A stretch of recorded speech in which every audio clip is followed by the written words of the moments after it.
Welcome back to another episode of the Shoecast Show. If this is the first time you're listening, thank you for tuning in. This is the podcast where we interview and talk everything related to shoes. My name is Chase, and I'm here with my co-host today, Landon. Today we'll be talking to Kris, or better known as Jumperman Kris. He's a sneaker influencer with over 100,000 subscribers on YouTube. You can find his channel on YouTube as Jumperman Kris. How's it going, Kris? What's going on, guys? How you guys doing? Pretty Good, good. man. Yeah, man. Thanks for taking time out of your day to to jump on here with us. But before we dive into the actual, kind of podcast, we're gonna go ahead and ask you, how did you come up with the name Jumperman Kris for yourself? Well, it kind of was a joke because me growing up, my dad always called Jordan's Jumperman for ever. Man. My dad, if you guys know, I'm Asian, and my dad, he's really Asian, so he will be so he was always like no, I'm not going to buy you the jumper, man. No. And then I was like, okay, Dad, I'm not gonna, I said I just want the jumper mans. I just kind of just ran with it, and then just trying to come up with the YouTube name. I at first it was a joke, and then it just kind of, I guess it just sticked, so I was just like, forget it. That's awesome. I like it. So I could have been lame and just been like Chris Kicks or something like that. Yeah. You got some backstory, man. Yeah, Some people go. just throw something out there, but you just got a nice little twist. Jumperman is close enough. It'll work. So for those who are listening or watching for the first time, describe what you do or what Jumperman Kris is all about. Well, I do daily sneaker content on YouTube, and also I do a little content on on IG, and also that's kind of like it's like the stepchild of my YouTube mainly. And I'm starting to get on to, I'm trying to get on TikTok, but I don't know, man. Oh, it's tough. It's a little past. I don't know. I'm a little older for, I feel like. But anyways, my YouTube channel, it's I do a bunch of like sneaker pickups, sneaker vlogs, sneaker reviews. I also do a couple of reselling here and there, reselling predictions, hold sales, how to cop, stuff like that. Just all around. I don't want to just be stuck in one type of like sneaker content. I want to be variety, like just all kind of stuff. Right. I'm sure a lot of people. One of my most viewed videos are the SneakerCon videos. So I've done quite a few of like SneakerCon vlogs. So shout out to SneakerCon. I miss going out to events, but yeah, I do a lot of those vlogs and stuff like that. I love vlogs. It's just during this whole like pandemic and everything, man, just can't really be vlogging as much as I want to. You know, it's tough. Yeah. So right now I'm trying to come up with any type of content out there. Sneaker reselling has been getting much bigger, and it's starting to get really mainstream now. And it's I just kind of touch on that as well too. Help a couple people out starting off, and show what I usually do too as well. So Yeah, very cool. And you put a lot of valuable information out there. And me and him talk all the time about the importance of not being like one-dimensional, being multi-dimensional in the stuff that you put out there. Just because, if one thing doesn't hit as well, but something else does, you want to be able to put all that information out there for sure. For sure. So kind of playing off that. So how did you say that you kind of got into sneakers? You kind of mentioned some backstory on how you used to try and get your dad to buy you the Jumpermans, but when would you say you really started to get into sneakers seriously? I mean, like serious collecting sneakers, because when I was a kid, I used to, we would buy Jordans and then we'd trash it and then go on for the next one for the next year to the next Jordan, so on and so forth. And, I've always liked, sneakers, and I love Jordan. Jordan was like my icon. Like he was like my guy when I was little, he was such a crazy superstar, with the movie Space Jam, him winning like championships, coming back from retirement. So Michael Jordan was like my hero. And of course, that kind of just piggybacked with his shoes. Of course, you can't talk about Michael Jordan without his shoes. Yeah, of course not. And yeah, and it just kind of escalated from there. And then I think I got real heavy into like start collecting sneakers again when like what was it, like the Concord 11s was coming out. I was only copping like back then like just shoes that I really wanted. It just kind of escalated. From there, like from shoe basically. Once a week basically, because releases back then was like once a month or every other week. Now it's like twice a week, 3 times a week, sometimes. So it's been getting crazy lately. But then starting with YouTube, it just kept escalating, and They definitely pump shoes out at a premium right now. Oh yeah, that's for sure. It's crazy. I mean, especially now with like Yeezy's coming out, so now we got 2 companies at the same day sometimes, and just other things too as well. Just other sneaker companies. days. Saturdays can be crazy. Yeah. Oh yeah, Saturdays is back when you was able to cop shoes at at stores, man. Going to picking up shoes like almost kind of like event almost, like everyone tried wear your fresh pair of J's, coming in picking up fresh pair of J's, stuff like that. And it just, it's always a good time. And also now, we're trying to cop things online, especially during the time we're at right now. Right. It's becoming kind of troublesome to cop some shoes sometimes. Oh yeah. Yeah, I don't know about J's, but we recently got into. I've always been kind of a sneakerhead, but our business is only a few years old, and our first big sneaker pickup that we went to get in store was the Post Malone Crocs. Yeah. Was the first thing that we went for. He hits me up. He's like, "Yo, these Post Malone Crocs are dropping in Orlando, which is about 2 hours away from me." He was like, "I'm gonna wake up at 5 o'clock. I'm gonna go get in line." And sure enough, he checked out those Crocs. We sold them for about $400 profit, and the rest is history.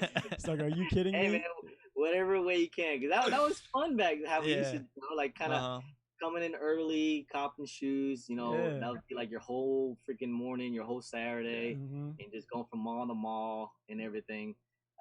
It's slowly getting back, but hopefully things get better. Yeah, man. times have definitely changed. But speaking of, why did you start filming YouTube videos? Okay, so like I said before, like I would only cop certain shoes that I remember growing up, like some OGs, the Concords, the Bred 11s, and Bred 13, stuff like that before. And I really remember how difficult those releases was, and people were fighting at the malls and all kind of crazy stuff. It was like all over the news, and people was like breaking down the malls. And then one time the Game 11s came out. Do you guys remember the Game 11s? I've seen those, yeah. Yeah, it's all black Jordan 11s. So I didn't want to go through all that hassle, so I went through a website and I copped a pair of Game 11s. Cost like $300 or something like that. I was like, that's cool. I'll deal with it. And it turns out to be turned out to be fake. I didn't, back then I didn't know any better, So I started, kind of researching on YouTube and stuff. Some person was doing, was it a comparison? And I was like, this kind of looks like mine. Like how it was kind of, it's kind of big, and the big thing, this, everything's off. And I was like, oh my God, these are fake. So that's kind of how I got into it. And then I kept learning that there's like, fakes out there. I never learned about that. Right. So, right. or just wasn't aware, or I wasn't paying attention. So got, scammed on that. And then eventually just kind of kept watching YouTube videos. And I was like, I cop shoes once a freaking week, or, I cop shoes all the time. So I was like, I can do this. So just want to start, filming whatever I cop and stuff like that. So. And YouTube's so useful for that, because I recently, my all-time grail shoe was the Off-White UNC Jordan 1s. And I recently, because I'm a North Carolina Tar Heel fan anyways, but I finally got those. And my first ones I got, they ended up being fake. I took them to a sneaker boutique in Tampa. And I got them so they were low. So I was pretty sure. You got them used. I got them off a third party site, and for $600, I take them. I'm like, man, I don't think these are real. I'm gonna check it out anyway. I take them there. He doesn't even pull out the lights or anything. He's like, yo, take these back. They're fake. So I'm like, they'll get your money back. Yeah. So I got my money back, because whenever I order, I always make sure, like, yo, if these are fake, I'm gonna return them. They're like, yeah, man, they're real. Just assuming that I'm not gonna go get them checked. I go get them checked. I'm like, dude, these are fake. He's like, all right, send them back. See, but that back then I didn't know about that stuff. You just pay through a credit card or so on and so forth, and you didn't think about it, and you can't this is a freaking company, God knows where it is. You can't be like, yo, can I return this, or stuff like that. You just didn't know any better. That's why I do these videos too. Like when I go like sneaker cons, like the Saving Lives I do. Like kids come up to me like, yo, are these real or fake? And I look at them like, these are mad fake, bro. And then we just go around, try to find the person he sold it to, and like, yeah, we gotta give it back. Stuff like that. Like I hate seeing people get scammed, man, because that's how I got into it too as well. It's terrible. That's tough, man. That's tough. So, obviously you're big into sneakers. So do you do this full time, or is there other things that you do on the side as well? It's not my full time job. It's like it's starting to become my main hustle, but technically sneaker YouTube is still my side hustle. I still have another business I do. You mind if I'm gonna keep that, personal? Yeah, of course. Yeah, no problem. Keep in mind that 100,000 as YouTube subscribers as a side hustle, you're doing pretty decent. You're doing pretty decent, man. Well, it's a grind, bro. It Oh, really for is. sure. I've been grinding for like good 4 or 5 years, Right. and for the past 3 years, I've been going pretty hard on it. So my daily life would be like, I do have kids, so I gotta wake up at 7 a.m., take my kids to school, go to the gym, then go to work. I get off at 8, then I start filming. My wife and kids come home, gotta get them ready and stuff like that, and then put them to bed. Start filming and editing around like 12 o'clock. I'll probably finish around like maybe 2, 3 if I'm lucky, and then I go to bed, wake up again at about 7 or 8. Wow, so, man, it's It's a grind, crazy. man. yeah, No it's sleep. every day. It just depends with YouTube, man. People don't understand, like, it's such a grind to where like you have to consistently want it. A lot of people want it, but they don't want to put in that work. So you have to like consistently always put in that work. And you also have to kind of always think too, like what people want to see and what's releases. You always stay on your toes all the time. Yeah. And if you're doing it independently too, that's gonna make it, because we interviewed someone last week who does all this stuff independently because everything he does requires his own personal information and his own all that stuff. Yeah, not everyone's wanting to get people involved with that type of operation. Yeah, the thing is, maybe because I'm just too cheap, I don't hire like an editor or a film. This is, director, producer, actor, Hey, star, yeah. all of the above, right here. All the above. Like All right. Yeah, we know everything how it is. is on me. Luckily, most of my videos are not too difficult to edit and to film. It's just mainly kind of straightforward. That way I can continue making daily content because, with my life. I mean, one day I would like to do like sneaker YouTube, like just YouTube as my full time, and that way I can put a lot more effort into it. But as of right now, I still just want to keep my other business too, because it's still making money, and this too is making money. But this is more the sneaker YouTube and all this stuff here, chopping it with you guys. This is my passion, Right. Like Yeah. I love doing stuff like this, man, and For just sure. meet new people. I met a lot of great people, and what comes with the territory, of course, is the haters and the trolls and all that. Oh, But it just is what it is, Yeah. So that But I'm meeting a lot more good people than bad people. So Yeah. That's great. that kind of actually flows into the next question is, what was one of the more memorable moments since being involved with sneakers? Like, I don't know. There's just so many, man. Like, I mean, I met my two good friends going to SneakerCon. Shouts to Marco and Alvin and Roscoe, and he got kicks. I met them all through here. We keep in touch all the time, even though they live out state. I can't really think anything specifically like with the sneaker that I'm like can really remember, but it's just a lot of just stuff that just happens over here, and I'm just really grateful of everything. Right.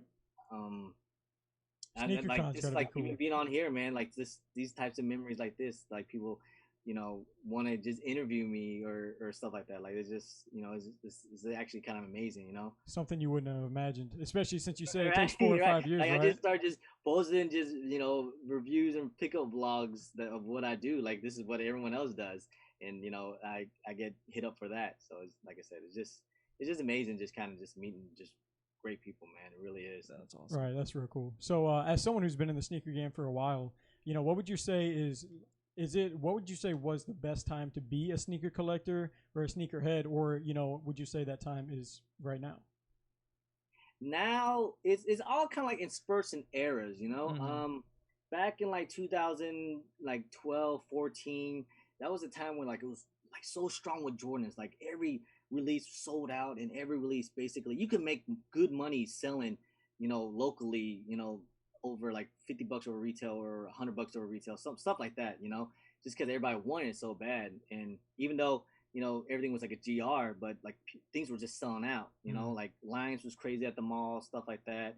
And then a couple years before that, then we got into like the crazy hype beast stuff, with Supreme and like all these like collabs and off-whites, Right. And now I feel like this era, this year's especially, has been like everybody's like reselling and investing and trying to make good money of this industry, because I trust me, I don't hate it at all. I adapt to it because I realize that sneaker reselling is a multi-billion-dollar industry. It's crazy, and I kind of put in my mind, like, when I start traveling with SneakerCon, I was like, how many people were like all these? I was hanging out with all these vendors and stuff like that, and they like these vendors. They live and breathe sneakers. It's crazy how like constantly they can continue talking about it and stuff, and that's how I learn. And I noticed in like all these like kids and everyone else coming in, selling, like 10,000 people in the event trying to sell, and I was like, yo, there's a freaking market for this. So Right. it's getting really big now. Yeah. Right. And it's weird to see that for the first time because, I grew up in a smaller town, and of all my friends, I'm the only one they really had that, like, that sneaker passion. So people would look at me and be like, yo, dude, you're on your third pair of shoes this month. Like, why are you still, like, they're like, dude, I buy 2 pairs of shoes at the start of the school year, and then I buy 2 more at the start of next school year. And I'm like, I would tell him, man, we would be talking. I'm like, dude, I did the numbers. I just ran the numbers on my calculator, and I'm averaging like 5.7 shoes a month. And I'm like, dude, how am I affording this? I don't know. But I see something, and it's just there. You start to understand whenever you meet more people in the sneaker industry. Just like, it's kind of cool to meet other people that are like you. Yeah. So that's kind of what draws it together. Well, that's awesome. And then of course, you make some deals here and there. So it's kind of like trading off and so on and so forth. It's kind of like when I was a kid, like basketball cards. Well, that's getting big now. But like basketball cards, I guess. You want to say like Pokemon cards or whatever, trading stuff like that. It's becoming like that. God, you guys notice that those basketball cards are going like crazy now? Like, dude, they're crazy. Everything. Oh my gosh, all those Prism cards and stuff like that. I see a different video on that every single day. It's just like, oh, buy this card now for $1 because all they need is one good game and you can flip it for $25. Bang! It's like, insane. Yeah. The Zeke cards are going for like thousands or hundreds. Yeah. Dude, I'm telling you, $8,000. Yeah, crazy. My gosh. Yeah, it's in the crazy world now. So everything resells. You can right flip now. anything, man. You can flip. We were looking at something like, oh, buy this box of this Cheetos, type of Cheeto mac and cheese. You buy it for 96 cents at Walmart and you flip it for $12. But like, hey man, that's profit right there. So it's like whatever works, man. I'm I know people you. are flipping like inflatable pools, going on earlier this year. It's crazy. What is another? God, there's so many like PS4s and Wii's, Nintendo. The Nintendo Switch, man. Yeah, the Switches. I remember that. Those are popping off. It's crazy right now, and like I'm so nervous the way how the PS5 is gonna be. I'm like, God, those things gonna be like thousands. Oh my gosh, man. I hope not. But well, not for retail, but definitely for resale. Oh yeah. No, the retail is gonna be bad enough. Oh, I don't want to talk about it. Big facts, man. So I'm just really worried how it is what it is. It just kind of just adapt with the times and just adapt with everything. So I don't really never, feel a certain way about it. For sure. Yeah. So what was it like to talk at a panel for SneakerCon last year? It's it's pretty kind of like how it is with you guys. Instead of you just talk to a couple of people in front of you, you have a mic in front of you. The first time was kind of like a little nervous scene, and then after a while you get kind of used to it, and you have a couple of your buddies that that sit next to you, or just people that you kind of know or you chop it up with, and you just talk about your passion, man. You've been like we're doing right now, basically, so it's never been. It wasn't a big issue after a while, it was nice. It was pretty cool. Yeah, as long as you can get over the public speaking type of thing, then it's smooth sailing to talk about shoes, man. Any sneakerhead can talk about shoes until the sun goes down. Yeah. So right. I guess it all depends on personality wise. Sure. Like if you're if you get nervous in front of people or so on and so forth. That's when I do these YouTube. Like, well, forget it. It's gonna be a couple thousand people watch it, hopefully. So right. You gotta do it. Yeah, definitely. But so this is gonna be more a question out of left field. We haven't asked this before, but is there a specific collaboration that you would like to see with a shoe brand or on a specific shoe model? Like, I know there's certain people love Undefeated collabs, or they love Kith and so, like certain things like that. Is there a certain collab that you have seen, you would want to see, or anything like that?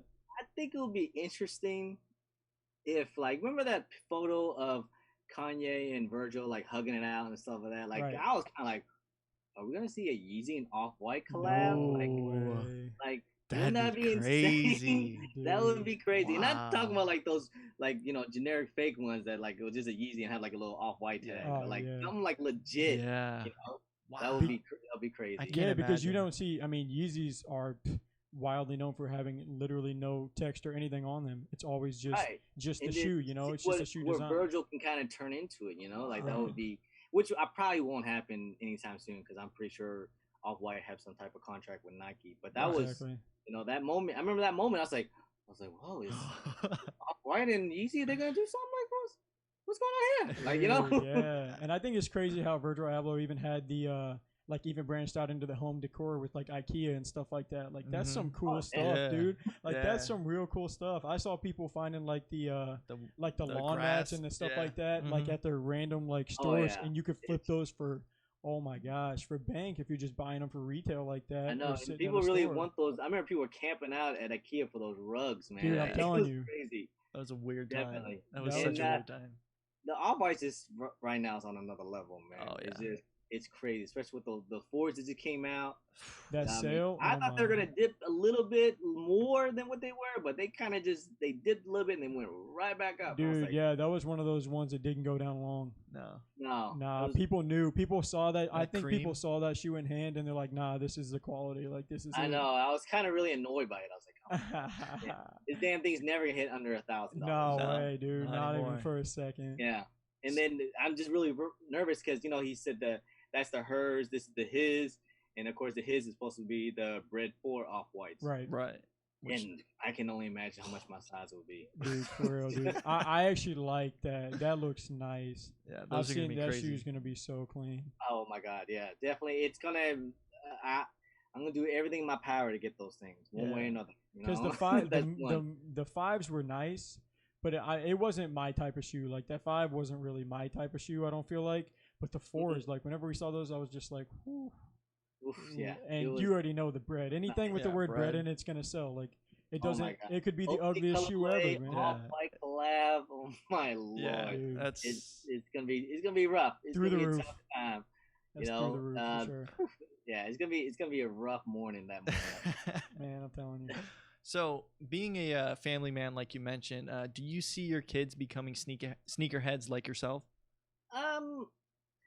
I don't know, man. Like, I don't know how this generation's gonna be with my kids, because they're kind of like, me growing up, I was more like kind of had to earn it, and it wasn't really given to you like that. And with my kids, I mean, my oldest son, he has like 5-6 pairs of Yeezys already, so it's, he's already used to having Yeezys.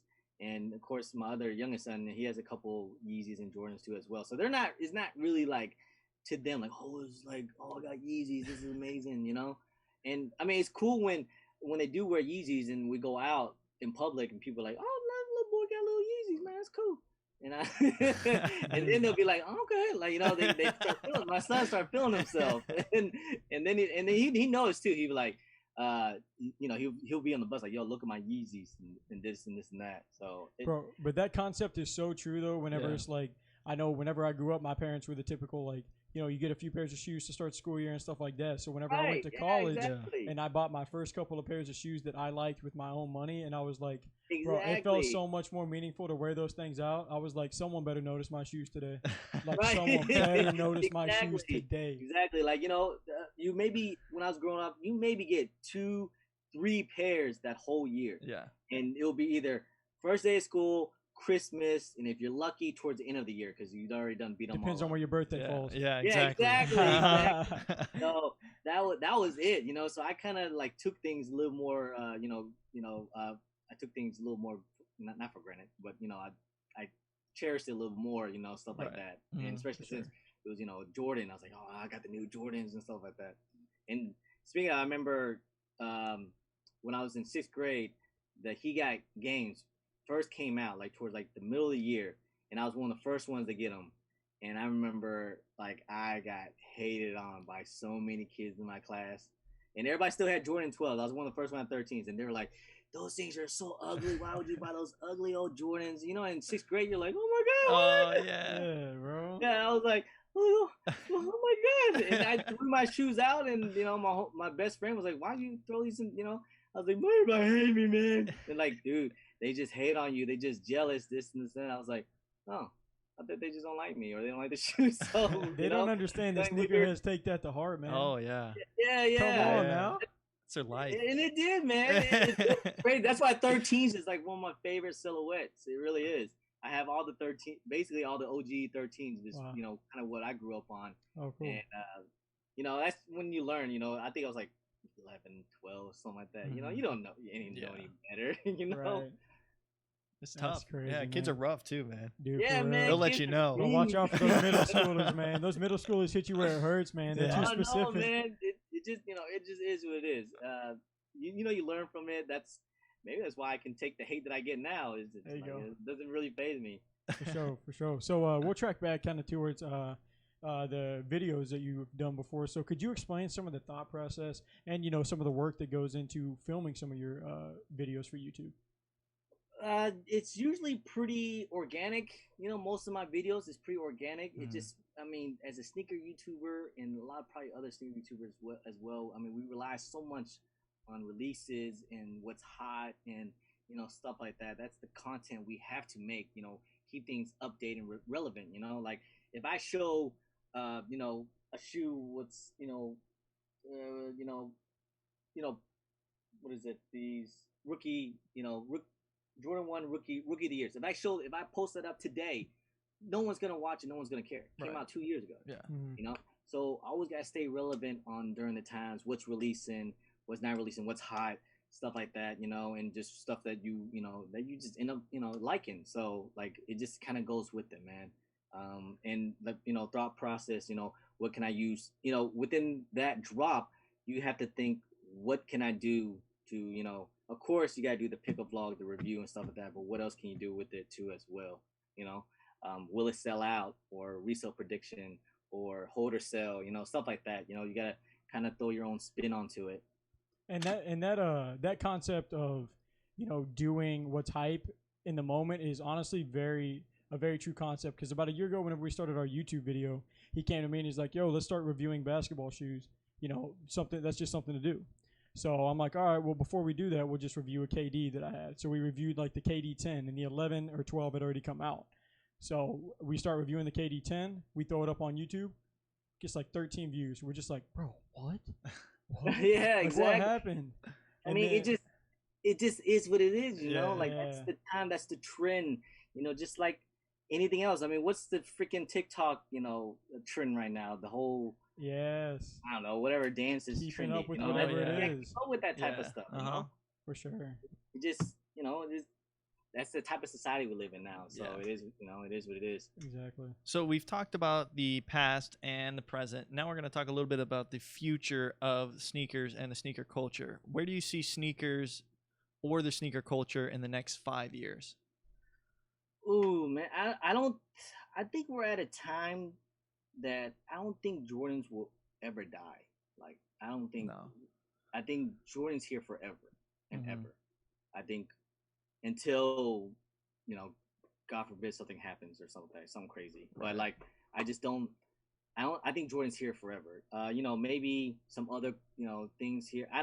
Man, I still see him getting bigger and better and just more things out, I still seeing it still continue to grow, I mean, sneakers is a multi-billion-dollar industry, with reselling in the market too as well. So I just keep seeing it growing, man. Like, even with this whole pandemic, it still hasn't stopped. Like, it's still, going strong, and no one's even going out. We're still buying freaking sneakers every damn week. Oh yeah, dude, exactly. So I kind of have a piggyback for that. So I mean, obviously, I'm a huge Michael Jordan fan. And I've watched The Last Dance. I'm watching it again right now. I'm rewatching it, and something that I'm always... so happy that came out. Dude, I'm telling you, relive that. So I'm sitting here watching it, and something that I can't forget about is the fact that Jordan, that Dream Team was sponsored by Reebok, right? And the whole logo thing, and we know about that. And then also it talks about in The Last Dance about how Converse used to be the official shoe of the NBA, right? And we've come so far from that. So now I'm I try and think, like, who will be the next brand to kind of jump back into the equation, because Puma's trying to do that. They're signing these basketball stars, but like, Nike used to be track shoes, then they got Jordan. I just always try and think, who's going to be that next brand that becomes the next thing is something I always wonder about. I think it's going to be the Under Armour with the Curry deal. I think we're in a day and age to where like it's not the athletes anymore. Like that was so like how it was when I was growing up. Like what was Jordan wearing on the court, and and so on and so forth. What were they wearing on the court, and what was coming out in the magazines, so on and so forth. If you notice, man, like all these like music influencers, these music stars, where they wear, it like freaking goes crazy. I mean, freaking Travis Scott can wear whatever, and the damn thing goes up like a couple $100. Dude, that's like crazy. He's making dunks going crazy. Just stuff like that. Just whatever. I think I feel like we're in an age where like music artists is like the thing that pops now. Like sure. Drake and Travis Scott and just J. Cole, stuff like that. You know what I mean? It's crazy. That's cool. I love that. I like the ideas where you have like the different, you got Kanye with Adidas, you got J. Cole with Puma, you got Kendrick Lamar with Nike, Travis Scott with Nike. Like these guys are starting to sign shoe deals, and gosh, these shoe brands are probably making so much money off that. It's gotta be stupid. Oh my god, yeah. It's insane crazy. I mean, just the way how they market it, they hype it up, take a freaking photo out of nowhere, and just everything just goes right up, man. It's insane. It's crazy. Definitely. So, what do you like doing in your free time away from YouTube and sneakers? Free time, to be honest, I really don't. I do get okay. So I used to in my business, my other job, I used to work 6 days a week, and I do YouTube 7 days a week. That used to be my grind. And now after this whole pandemic, I kind of slowed down my other job to where like I'm doing 5 days a week, and now I'm doing YouTube 7 days a week. It does sound like YouTube's my full-time job, but like reality, like I can film, edit everything probably less than like 2-3 hours or something like that sometimes, depending. Right. But stuff like that. And then with my other job, I'm there like a full freaking day. I wish I could travel again. I miss traveling. That was really nice last year. I was supposed to travel so much this year. That would have been really nice. You could be doing it for cheap. You could be flying on planes with no other passengers, man. I know, right? But like, you can't. If you travel anywhere, you can't go anywhere. And like, freaking anywhere in the world is like, are you American? They're like, get up out of here, man. Get back. Like, hell you just gotta look at them like, yeah, I understand. You're probably like, right. hell no, you ain't coming here. Get on back. But just stuff like that. I do miss traveling. Free time, whatever. I try to still work out. I like to hang out with my family, wife. All my other free time I possibly have. I try to spend time with my wife and stuff like that, my kids and everything. So that's that's the only free time I get. You gotta try and balance it's a grind. It, right? Yeah, for sure. Yeah, it's a grind, but it's all good. It's fun. Yeah, for sure, man. As long as you're enjoying it. So we're kind of winding down now. Just got a couple more questions for you. So. What would you say, we see a little bit of your collection right there, at least some of your display. What would you say your ideal collection of shoes would look like? Would you say it's more quantity over quality? Would you say you want more in shoes that aren't always as hype, or would you want to have less that are more hype, or more that are hype, or just kind of where do you land there?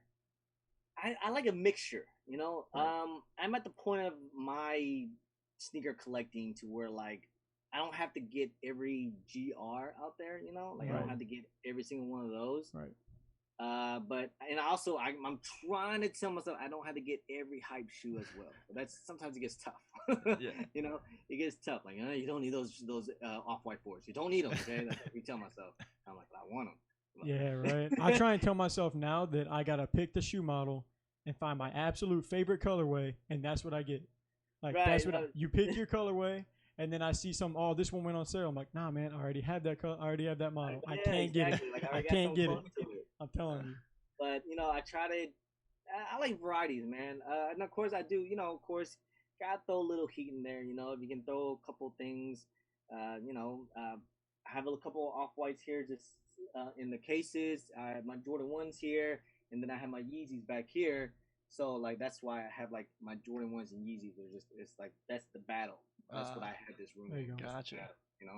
And just and of course I mainly have all the OG colorways that I wanted, you know. So what I grew up with, because I grew up at a time when it was like when Jordan first came back from retirement, which was like the Jordan 11s, the 12s, and the 13s, of course, you know. So I try to keep some OG color, like I try to keep mainly OG colorways, some GRs unless it's pretty, like if I really like the colorway, then I might keep it. But other than that, I kind of just I don't need to cop that because I would use that money for another release or save that money for a hype release or some of that. Yeah, and you mentioned the battle between Yeezy and Jordan 1 and stuff like that. So we've interviewed people before that are like extremely partial. Like, I won't buy any Adidas shoes or I don't buy any this type. Like, are you partial to a brand even a little bit, one or the other? I think I'm, you know, like I said, I like a variety. You know, I don't hate one thing or another. You know, I like Jordan 1s and everything, and I like, you know, all my Jordans. That's you know what I grew up with. But I'm not gonna hate on Yeezys. You know, I mean, I freaking love Yeezys. I think they're pretty fantastic and they're comfortable. Right. You know, I got a couple of NMDs, Ultra Boosts back when they were hyped up. A couple of Humans, stuff like that. You know, I like to keep a variety. You know, I don't want to just stick to one brand. Like, oh, yeah, checks over stripes. Or, checks you know what I mean? over stripes. Yeah, it's like I'm not that. I don't run that type of campaign. Not that fed up I'm into all it. above. There Yeah, you I'm all go. above. You know, it's all good. You know, it's all enough. It's enough to go around. There That's you all I'm go. saying. I don't trust someone that can look at a full shoe brand that's multi-billion, $trillion and say, I don't like any of their shoes. Nah, come on now. Exactly. You know? That's tough. Rethink that one. Yeah. Come on now. But we asked this question to all of our guests, and I'm interested because you've got such a nice shoe collection. What is your all-time favorite Grail, and do you currently own it? Yeah, you want to get it real quick? Yeah, man, you gotta show it to us if you got it back there for sure. What do you think he's got? Dude, I couldn't. What do you think? I think he's got a lot of stuff. I know, but what do you That's think? I think? You think he's gonna be old school? It's got to be off-whites. He's talked about him too much. No, it's not off-white. It's actually something Oh man. kind of like what I kind of grew up with, and retro. like I said, a Jordan 1. This is one of my favorite. I've been having this since man. after high school. These are the DMPs. I've been, like I said, it's my Grail because I had it for so long. Wow. And this came with the 6 and the 11s, and this one packs. So I think these things were like, I think it was 250 or 300. I can't remember, but something like that. So yeah, this is one of my Grails here, That's man. nice. And I love Jordan 11s. I love the Concord colorway and with the gold and everything. It's just it's nice. I love that. That is nice, man. I did not expect it. I gotta be honest, though. I didn't expect it. I mean, That's like I said, I nice. still love my hype stuff and For everything, sure. but like I still keep, I go back to He's my grounded. roots. Yeah, he's grounded. Yeah, I like it. I like it. So for our final question, if you could choose, who should we have on next for our podcast? That can be anyone that's helped you along your way, anyone that you think would want to get their story out there, just anything. Yeah. Like I said, my homies, man. You guys know who Roscoe is? He's a Yeezy guy, but he does his own like live show and stuff like that too, like on his channel. But if you guys can get him on, he's a cool guy to talk to. Marco and Alvin's the homies. One of my good friends, he got Kicks. He's pretty cool, man. I can't even think of who can jump on this. Like, I hate to throw names out there because now I'm gonna feel like, you said my name. Nah, man. No, we'll be sure to reach try out. and get some of that, in the DMs after this for sure. The Vintage World is one of the homies. Sniper Jones. Just a couple of people like that. I don't know. Like, I haven't really. Like, who do you guys usually go after, like, to get on the podcast? Like, we've had any, not even man. sneaker. We've almost had foot doctors on here. We've had sneaker botters, sneaker resellers, We've got collectors, people that do I restoration. think that'd be a dope. Nike content podcast if employees. you guys can get like a sneaker botter on here, and what's it, Botter Boy Nova? That's one guy. Actually, that's our last episode. Yeah, that's on our interviewed YouTube him. channel right now. Yeah, so Great guy. He's an That's great awesome guy. Great guy. He's cool. I mean, he's Jesus. I mean, I saw he caught like freaking hundreds of pairs of those damn what is those satin? Those Dude, snakes. that man works hard, man. That's one thing I know about him. He told us he edits, what was it, 16, 17 hours a day or something for his videos. Yeah, I know he does do good content. Shout out to him, man. I never hate on anybody's hustle. Yeah, he's super cool.